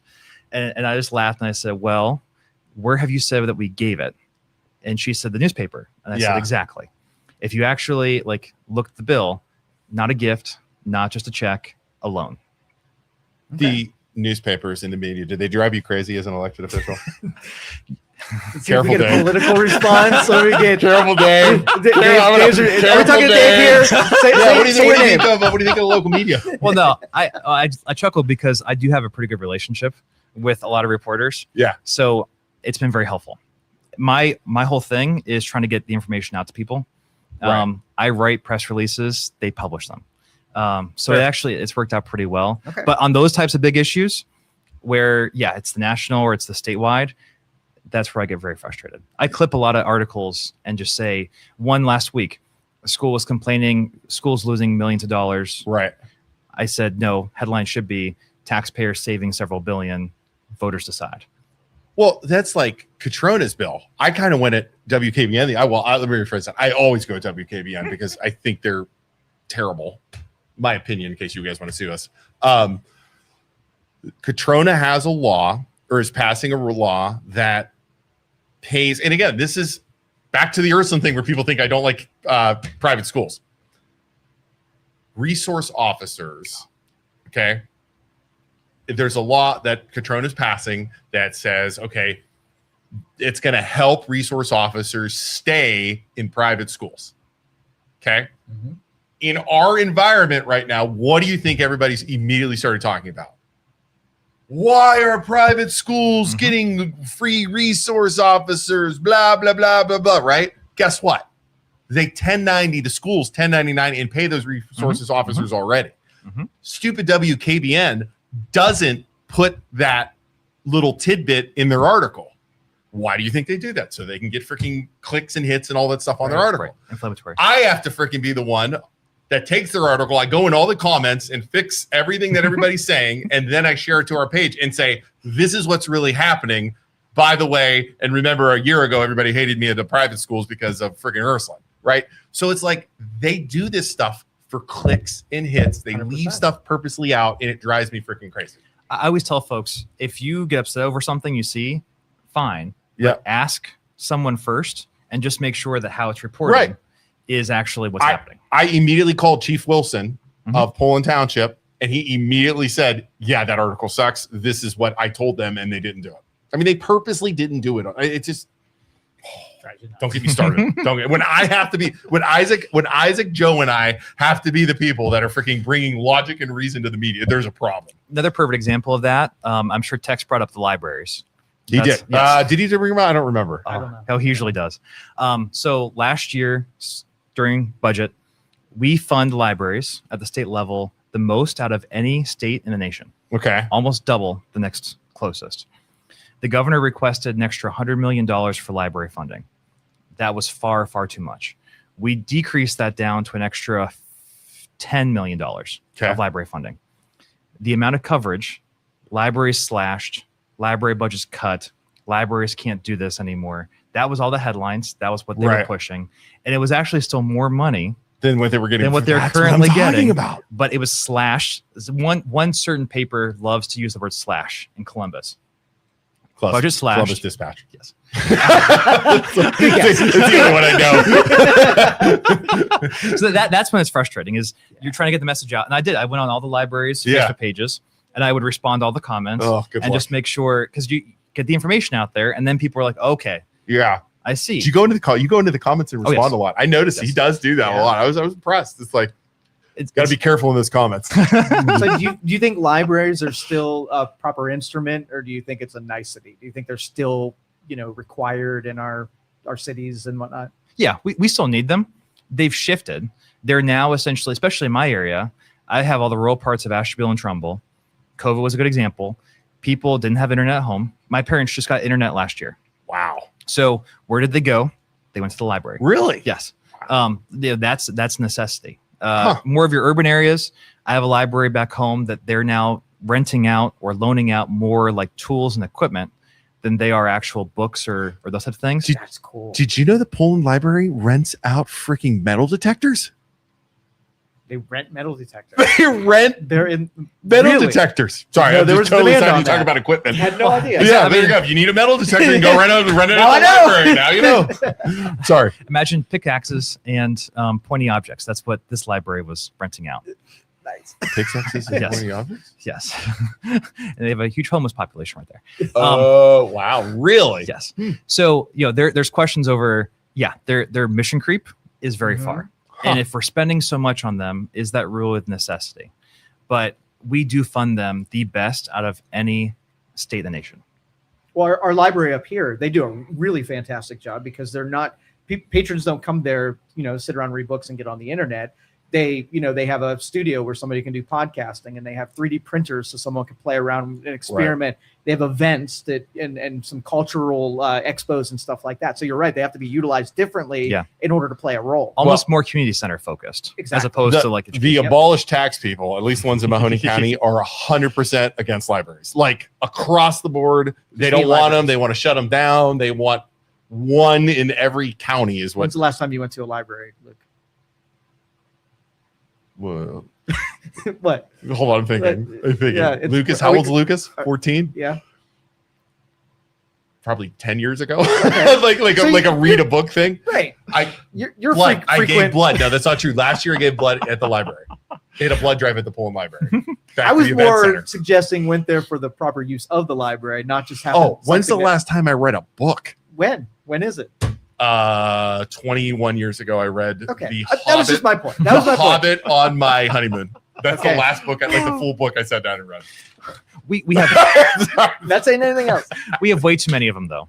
My county, Ashtabula, has 9 libraries, 100,000 people. That's a lot. That it's way too many. It's one per school district. There's 9 school districts in the county. But the libraries do, at least the one around here, they have a lot of money. Yours is my go-to example in Mahoning. When I talk about the budget commission, one of the bills that we passed, and cash carryovers. Why are taxpayers paying more when you have all this cash sitting there? You're not actually needing that tax revenue coming in. I think they're sitting on 45 million, the Mahoning County Library. So way out of whack. So here's my question though. If you do that, this isn't just with this is another thing I heard recently with like schools. If they don't spend the money, they don't get more money given to them. Like is that you know what I'm saying? So like, wouldn't that force the if I'm the library, I'm like, I'm gonna go spend 45 million, so keep giving me money. So you can do that right now anyway. And the question is, are your taxpayers gonna be positive with that or not gonna be positive with it? Right. But okay, that makes sense. If you got all this cash sitting there, and I could tell you about the state rainy day fund too if you'd like, but if you have all this cash sitting there and you've got more taxpayer money coming in, is that really actually necessary? Right now. Or can you off balance? So that budget commission, Ralph here in Mahoning, he's awesome. He's one of my mentors. Him at least just asking and kind of having like a check on that tries to put pressure on those entities to try to decrease their rate. Wow.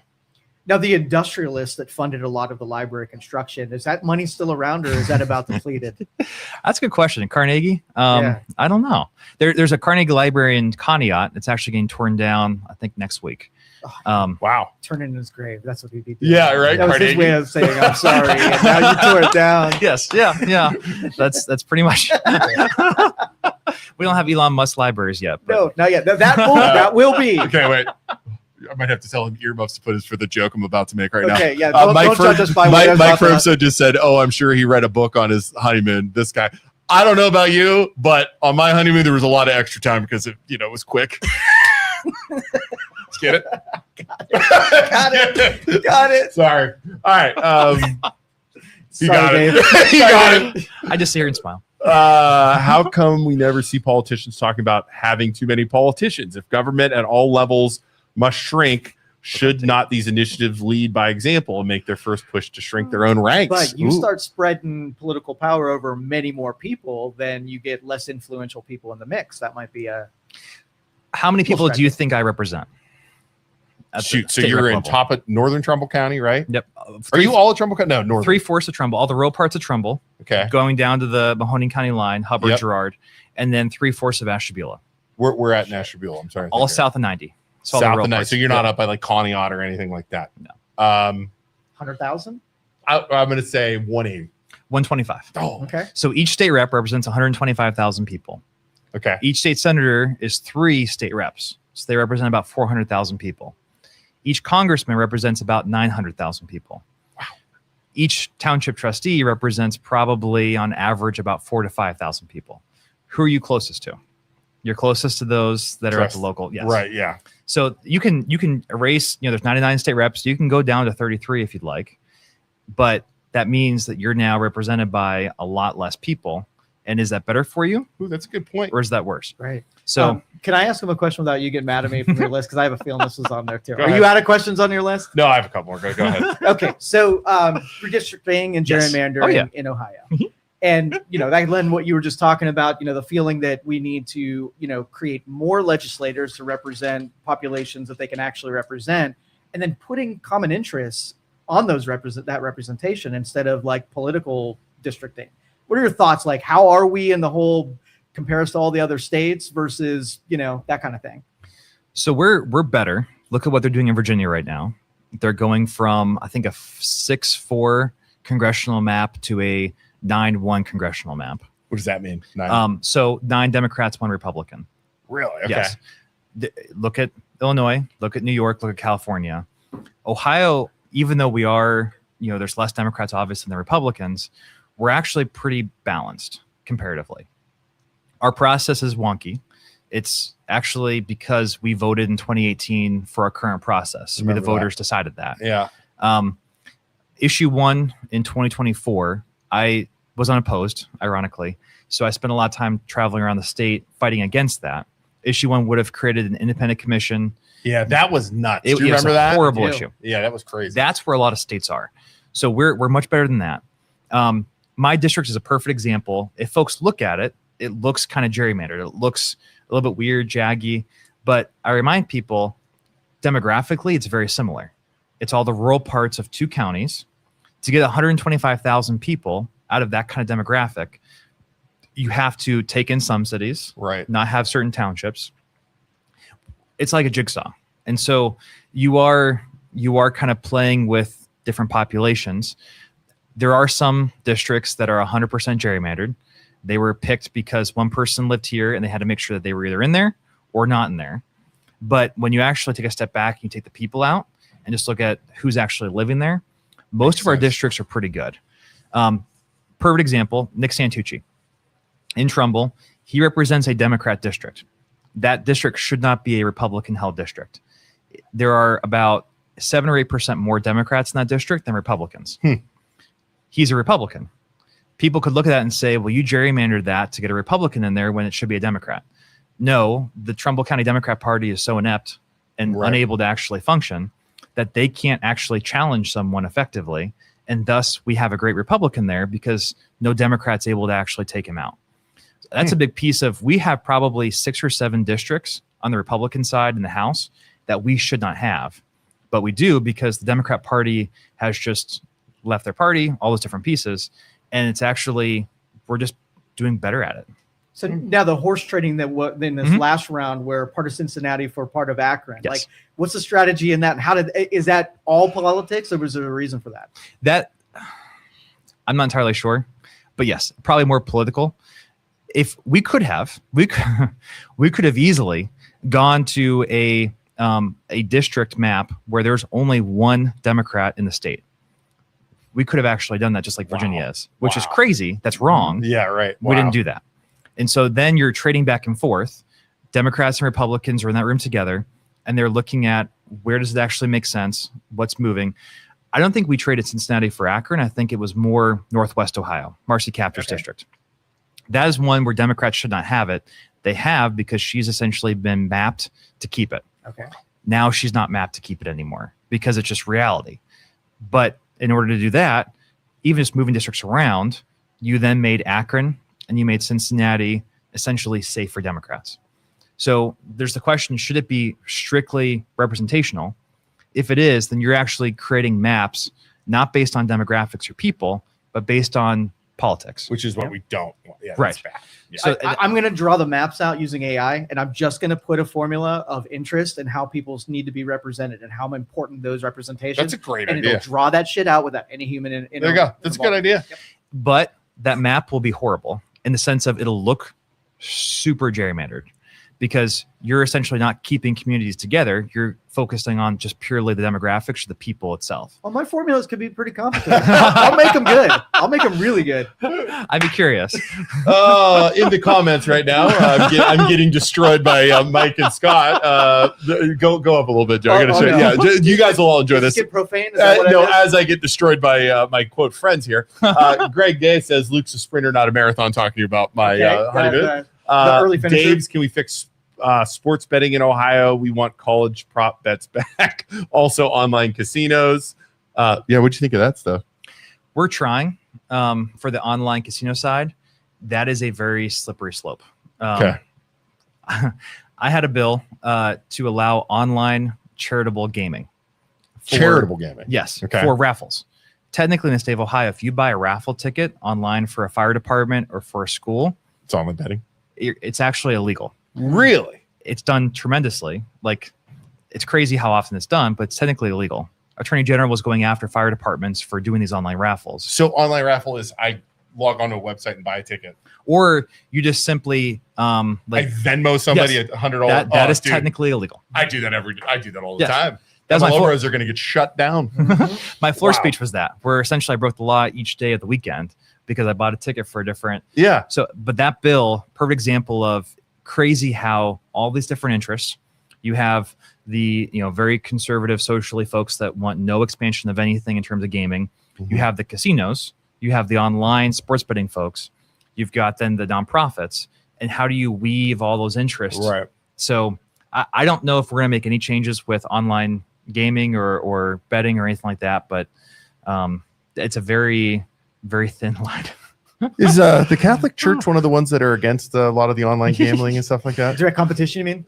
I don't know what you're talking about. What are you talking about? They use it a ton. I will say there's a certain group at the state level that was very against our bill. Uh-huh. I emailed them and said, you realize your members all use online raffles to fundraise for their schools. Or you go play blackjack at the freaking in the gymnasium of Catholic schools. Right, and for Catholic schools, that's okay. Yeah, that's in person. Yeah, by the way, that's okay. But yeah, you're not allowed to freaking gamble online. But yeah, go play freaking. And by the way, did you ever play blackjack at the thing?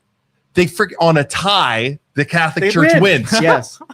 Mathematically, it's a great the house always fundraiser. wins. The house always wins. The house wins, but they curve it so you can't even win. Yes. Absolute garbage. It's a donation. It's donation. It's a donation. Yeah. We did try to do it in the budget last year, get online just pure gaming, like online games where there was a dealer that didn't fly. But I wouldn't be surprised if at some point we move in that direction. Joe, VPN. Well, yeah, I mean, that's the argument. It's already happening. Yeah, I can do it right now. I'll do it right now on my phone. I'll VPN to wherever it's legal and call it a day. It was the same argument for the marijuana thing. Like, it's already happening. Yeah. So you might as well. Was here right now. I wish Isaac was here right now because you know what he'd say. Same argument for the porn thing. Yeah, Pornhub. The Pornhub where you're the. You know the line we're talking about? He does. You want to talk about porn? So state rep Dave Thomas, let's talk about porn, shall you? What's your fancy, Dave? You turned red, Luke. You guys are fun. What's your fancy? I ironically have a very bad poker face. So in the budget, we did put the age verification in for Ohio. Became law. Pornhub, a couple others said this doesn't apply to us. We don't fit your definition. They're still not having age verification. Separate bill. What was the definition? Do you know? Like, how were they cited? That's amazing. Yes, they have good lawyers. Yeah. So there's a separate bill now that will probably pass in lame duck that essentially just quashes their definition, puts all that age verification in. Okay, but not my bill. Not my area. Let's not discuss that. For those of you who are fans of porn, don't vote him out. I got your back, Dave. Don't worry about it. That's why I voted for Dave. You want porn? Vote for Dave. See? That's a bumper sticker. I'm going to make that bumper sticker. Dave Thomas supports porn. Oh, I'm sorry. You know what, though? Honestly, our kids need to freaking go back and do it the way we did through the Skinamax and through the fuzzy lights. Sorry, Dave. You probably earmuffs, Dave. Yeah. Hustler and Playboy. Yeah, exactly. Sears catalogs. Yes. You got to freaking do it. They got to freaking earn it. Absolutely.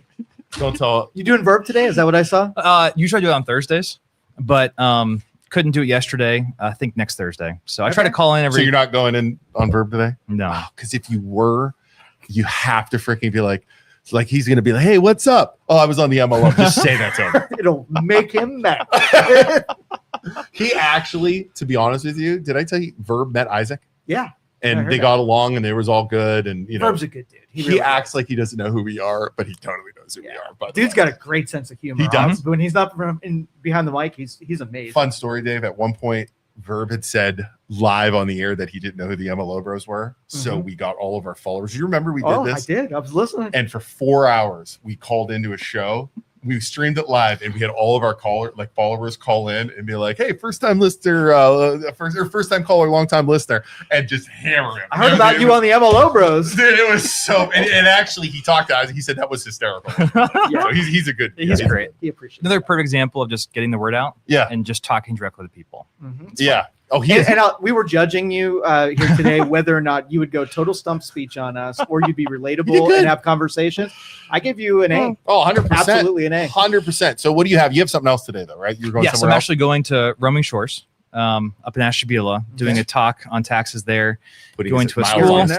Roaming Shores is amazing. What's Roaming Shores? A lot of people down here have a house on the lake, right in the center of Ashtabula County, private lake, really? all surrounded $1 million homes all around there. Never been there. Yeah, great for boating. Great for really? fishing. Is it a big lake? Yeah. It's private. It's very private. Which is why I never go there. They won't let me on their lake. Next time I go up there, I'll invite you. We'll hang out. Do you have something there? I don't have anything there, but I have a lot of, like you said, a lot of people around here have their summer homes or vacation homes. It's 45 minutes to get there, and you can live like. Is it like real exclusive? like real nice house, expensive houses. The prices are probably why I've never Yeah. been there. Same reason I don't go to the lake club a lot. Wow. So Luke is a fan of abolishing property taxes. Oh, Hope, how there's our little stalker. I am not I've said this since the very beginning with the property taxes. I say I'm starting to lean towards it a little bit, but I gotta know like what's gonna happen. And that's all I've ever said. I have to know what's gonna happen because okay, I pay $7,000 a year in taxes. I have 3 boys, I have a wife, I have an Amazon problem with our house.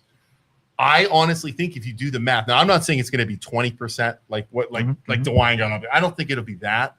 My concern is with the amount of money we spend, it will be more than $7,000.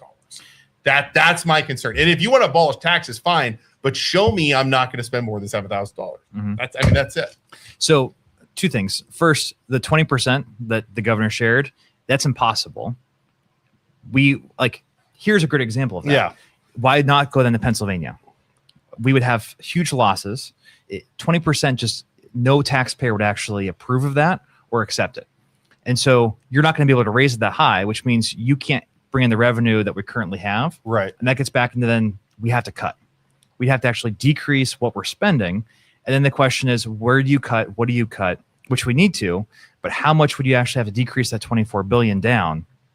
Other aspect, I joke with folks, this ironically would be the largest commercial and public utility tax cut in Ohio's history. Right, obviously. So right now, commercial public utilities pay anywhere between half to a third of the property tax bill. Right. And that was another thing too. It's like all the Walmarts and all the other, they're not going to pay freaking property tax. If it goes away, because I don't see us, I think we should, but I don't see us being able to increase taxes on them then to offset. And so then that means if we shift it all over to income or to sales tax, even if we're decreasing the actual revenue coming in, now it's solely on the individual versus sharing it with the business side. So you're literally, what you're saying is you would be literally giving businesses a huge tax hit. Big businesses, because they're the ones that own all the land and everything else like that. So that's what you're saying. If he were to write something right now and it takes your tax rate back 8 years to what you were paying before this raise, would you accept it that we just pause it right there? 100%. Well, I mean, and I tell folks, why wouldn't I? You had the opportunity to do that in November. If you had voted no and not renewed levies, that would have actually decreased then your burden. What people did though, they renewed levies, but then even added on top of that. Right. And so do you think that goes back to people not knowing what they were voting on? Partially, but also people wanting those services and being okay then asking. Now one of my bills, its original version actually would have essentially done that. I was called the biggest defunder of the police, schools, local governments. It was insane, the amount of pushback. And even normal taxpayers said, this is too much. Don't go this far. And so you kind of have that mix of, yes, there's still a good amount of the population that will be willing to go back that far. But when actually push comes to shove, we lose support for that. Right. Wow. So when the commissioners and all the fear mongering people were screaming, it would got to 18 to 20% tax the informed people. Scream BS. And by the way, this is not Hope Faith. This is Madeline, or Maddie, as she likes to be called. That's her fake name. I'm going to expose you. And while she's talking about this, I do want to say that. At first, I was like, okay, we can't abolish taxes. But you start digging into it a little bit. Mm-hmm. Like I said, I started researching. I didn't read a book, but I was just doing ChatGPT stuff, by the way, for the record. ChatGPT did the heavy lifting. And it's like, I can see why the commissioners and the schools are pushing back at you, which makes sense when you really start breaking it down. And is there fear mongering? 100%? Because I'll tell you what, now I'm self-employed now, but when I was working at the banks, if they came to me and said, "Hey, Luke, we got to do cutbacks. We're going to cut your salary by 20% or whatever it is," I'd be freaking furious too, and I'd be scared, and I'd be everything else. Defensive reaction for sure.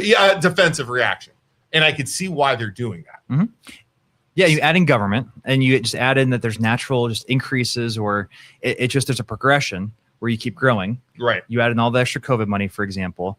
We do have to cut back. It's just a matter of how do we actually do it, and what number do we do it. We get banged up a lot. Commissioners, other people say, well, the state should pay for this, or the state should cover this. So it's like the schools cut, or a good example. Sorry. Yeah, you're right. Let me fix that. Yep, Madeline. It's so much of like the commissioners were pissed at you when you did the double homestead exemption. Did you hear this? So it's giving seniors more of an exemption. Okay. Capping it off, or the property owners. I forget, it was like a limit of the if like the primary residence, whatever that was, like a primary residence. So they immediately were going after these guys for passing it because and putting it on them because the commissioners are going to lose money. Right. And they're asking the state, well, if you're going to cut our money, it's Lauren Lee. Hi. Hope Faith is calling in, by the way. Oh, good God. I'm going to do this one. Give me the phone because this is my favorite friend. Nope. We'll wait till it screens out. She's going to probably yell at me and call me names. Yell at me. That's why I'm going to put her on and keep her on. Does that so that's what they're pushing back. So the question is, do you actually need the current revenue that's coming in? I would say no. And so if you're doing tax cuts, if you're doing decreases in the actual tax side, then you shouldn't have that backfilled. Right. The taxpayers are paying them a certain amount. If the revenue coming in is too much, which it has been, because so you think the revenue is too much? Oh yes, 100%. Okay, because that's the difference. What's the revenue? The revenue has been from 2020 to current. All those increases from the property tax pieces, higher valuations, that unvoted increase. Yeah.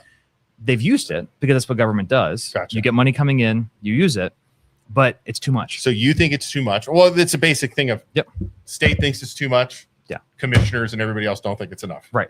And if you backfill, you're taking what you pay down to the state and you're not actually decreasing any taxes. You're just moving it right over to the locals. Right. So the state, we decreased income tax another $1.5 billion. Sales tax, we actually gave back almost a little over $1 billion last year during that holiday. So we're actually trying to decrease even more at the state side. And then you decide what you want to do. I do have you have something to say? I have a quick question for you before we take that caller. Go ahead. Caller, just hang tight real quick. So the from the state side, the data centers that are flocking to Ohio because of our cheap utilities and whatnot, and the pushback they're getting from some of these small communities, what role can the state play in making sure that Ohio doesn't miss out on the boon that is going to be data centers? So we need more data centers. Like that's been something I've been very firm on. We don't need our data in China, Russia, whatever. Right. But just like other development, if you have a housing development come in, there's a reason why usually the community pushes back against it, because they see all these new things coming in, they see their bills increase, and they're actually paying for it. You can't have that. Yeah. New development coming in, you have to actually lower the community's bill, cost, whatever. They should get a benefit of having it in the community. So data centers, if you look at where do they increase costs, electricity side, that's a big one, possibly water, or tax exemptions abatements. If they're built right across the border in Pennsylvania, we're all the same grid. Still going to get it. So even if we ban data centers today in Ohio, we're still having our electricity costs increase because they're using the electrons over there instead of here. We don't get the benefit though of our employees building them, our tax revenue, just more growth. So there's that balance there. Have a bill that would essentially prevent the cost shifting of the electricity side for any of that buildup. The federal government. I'm sorry. Oh, no, go. So what I think a lot of these small towns, they get intimidated, but they're dealing with these huge dollar amounts and this big interest. I think if the state lent in to make sure they were getting a good deal and they had mechanisms to protect the community, I think all of us would feel good instead of commissioners deciding this. Lawyers from the state are putting a stamp of approval. You know what I mean? So I'm smiling because that's essentially the opposite of local control. And it's focused. We get asked that a lot. You just deal with it. And we kind of chuckle because we're always told have locals decide things, give the control back to local governments. But then on certain things, no, the state needs to do this. because they want to blame you. Yes. Yeah, it makes sense. So do you want a one-size-fits-all policy for data centers across the state? No, you don't. But there's a balance there. Perfect example, we exempt the sales tax from data centers being built. So when a data center is built, any of the supplies, any of the sales tax amount that should be paid, they don't pay. Right. That's ludicrous. We put that in the budget to remove it. The governor vetoed it. I'm hoping we override it. But that's like one way we can tell people coming in, hey, this data center is coming to Trumbull County. It will actually, just purely by it being built, it'll increase your tax revenue, offset what you have to pay. Okay, I know Madeline's very busy. Right, caller, go ahead. Madeline's very busy making memes of Isaac and I. She got a busy day. Go ahead, caller. As you are as well, Luke. You love to make memes of me. Of course I know you're obsessed, but that's okay. So listen, we're getting the commissioners want to cry over the doubling the homestead exemption and owner occupancy, but their budget has grown their general fund, which is their checking account, that they can use that money, the general fund only, which was $34 million in 2016, is all the way up to $50 million at the end of 2025, I think. They brought in $60 million. Okay, so here's what happens. They set the budget, the general fund budget, that's their baseline. They adjust it upwards all year long, and then they're bringing in revenues 20% above what they budgeted for. So what do they do the following year? They just raise the general fund budget, and it happens in perpetuity. Every single year, they're growing out of control, and they want to cry and whimper that they can't give what Dave Thomas just did. They have the power to do that. They should do it now, give relief back. It doesn't, first of all, if property taxes are abolished, it impacts the county very minimally.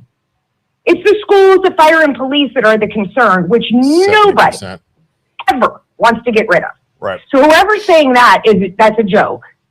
I mean, I live in Poland myself. My taxes are higher than yours. Yeah. And it's gotten out of control. My kids went there. I love the school. I love the police department. I mean, I've never felt safer. I wouldn't want to live anywhere else but Poland. The school district is second to none. Right. But at the end of the day, people are tapping out. And so what's the answer? Status quo, let it go? Dave Thomas is doing a hell of a job because at least he's doing some things that if this doesn't pass, and maybe it doesn't. Maybe it doesn't even make the ballot. I mean, I think that eventually it's going to get on the ballot. If it doesn't get on the ballot now, it's going to get on the ballot eventually. Because we're not going to turn the signatures in. That's how that's going to work. You just won't turn the signatures in until you hit the number. It's going to hit the ballot. So everybody should be prepared for it hitting the ballot. If you're making It's just when does it hit the ballot? If you're making Maddie happy, you're doing a good job. Just going to throw that out there. Oh, Maddie, by the way, Matt, I said if he's making you happy, he's doing a great job. Can I compliment you real fast? Yeah. You ready? I listened to you on Verb.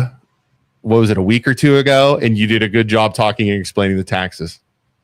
As much as it kills me to admit that. I appreciate that. I listened. Common sense. I listened to you, and you made me do some research and think about things. That's all I'm going to give you credit for. I appreciate that. See, you don't hate me that bad. You don't have to do crazy memes about me either. You've taken some good shots at me, and I'm pretty good at fighting back. You do. You do a good job. I'm just telling you, I'm not as far off on this tax thing as you think. That's all. I don't think, but I think you definitely are a liberal.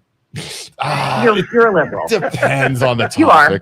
It depends on the topic. And I think that I think we differ a lot in what I think is an acceptable use of taxpayer dollars and what I think should be mandated and what should be supported with tax levies. Yeah, I think because you're holding these people hostage. I mean, is it fair for somebody to lose their home?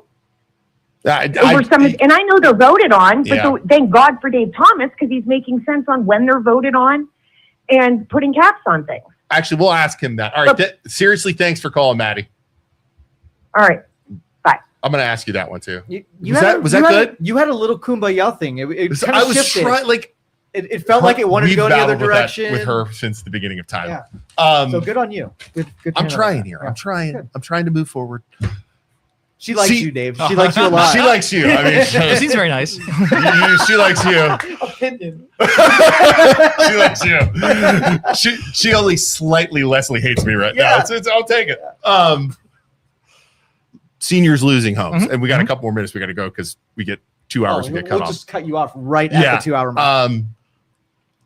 Are you passing a law to prevent that? Did I see that? Yes. So House Bill 443. Okay. That would essentially be the protection for seniors.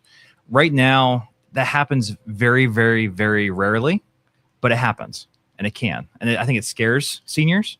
And so at the very least, we should be putting into law to codify what the current practice is. Right. Which is probably 99% of the time, a treasurer will not actually foreclose on a senior. Really? Yes. I actually asked Mitchum. And by the way, he's a super nice guy, by the way. Ralph? Yeah. Oh, Ralph. Yeah. I emailed him and said I would like the numbers of how many seniors lost their homes between 2004 or 2003 and 2025. He didn't have the numbers. When he sent it to the prosecutors, they didn't have the numbers. Did they just put a lien on the property and just wait for a natural end kind of thing? Typically, you just let the delinquency kind of build up. Okay. The treasurer can only foreclose on X amount of homes or properties per month. Typically, the treasurer will focus on commercial properties, vacant properties, or homes where people aren't living there. And you do payment plans. You just try to work things out. It does happen very rarely, but the fear there, obviously, right. And then folks move. I think what could happen more is that seniors just can't pay, and so then they move or they sell their home instead of just staying there and trying to work out something with the treasurer's office. So our bill just essentially lets them stay. They still have to pay something. They still would owe, because if you exempt or if you remove that amount from anyone, someone else has to pay it. And we're trying to stop shifting and just decrease everyone's. But so it would just be like a reverse mortgage. I was going to say for your taxes, you like the lien slowly builds, and when they're no longer in the house, it gets paid back by the sale. Yeah, that's kind of what 443 is. Smaller amount, but it just gives that certainty that we're not kicking grandma out. Yeah, because Ashtabula 6 years. I don't know of any example where we actually did that. Maddie just said that's the only bill I don't like. Well, you're out. Sorry. You're I'm a sorry. friend this long. You're out. There you go. Sorry. She's working on a meme of you right now. We can talk about it. Yeah, you can call. She can call you. Yeah. Anyone can. Yeah. Oh, that's funny. So right. Yeah, let's give your pitches on things and get on out of here. So give me your Oh yeah, we got to go. Yeah, you're going to be you set up in Ashtabula, right? Later. So all right. So anyway, fish fry and Hubbard tonight. Fish fry and Hubbard? Yeah. Fish fry front. There you go. Everybody, thanks for watching. Dude, will you come back on? Yeah. This has been fantastic. Anytime. We got to get him when Isaac's here too, because Isaac will ask all kinds of. Thank God he wasn't here for the porn topic. I'm telling you right now. We would have devolved super fast. Follow him on Facebook too, by the way. You have just Dave Thomas. Yeah, just Dave Thomas for Ohio, and try to do as much on there as possible. Yeah, it's a great Facebook page. He does give all kinds of information. Isaac and I are loan officers and realtors. If you want to finance a home, buy a home, rates have now gone up because of the war, by the way. They're freaking shooting up.